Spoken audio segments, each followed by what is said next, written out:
Giuseppe, hai vinto un premio importante, la migliore foto di San Calogero.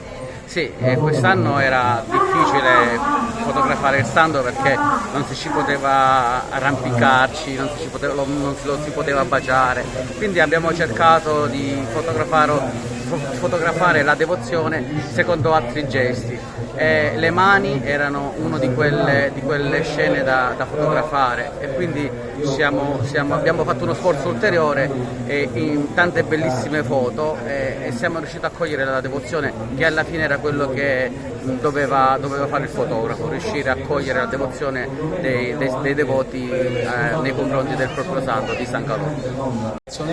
Cresce la sinergia, che è quella che abbiamo bisogno, come diceva anche poco fa il mio collega, tra cittadino, tra privato e tra amministrazione. Abbiamo bisogno di stare uniti insieme per affrontare le sfide che vedono questa città, oggi designata Capitale Italiana della Cultura per l'anno 2025, che non è lontanissimo ma è domani, quindi abbiamo tante sfide da mettere in campo, abbiamo tante cose da sistemare, lo sappiamo, lo stiamo facendo, ma lo facciamo bene con i cittadini. Non mi dilungo più di tanto, complimenti a chi ha vinto il concorso, a chi ha vinto questo premio, complimenti a Domenico per l'impegno che mette anche nella sua organizzazione delle cose, che lo fa con professionalità. Grazie a tutti e arrivederci al prossimo anno con sempre più partecipanti, speriamo. Grazie.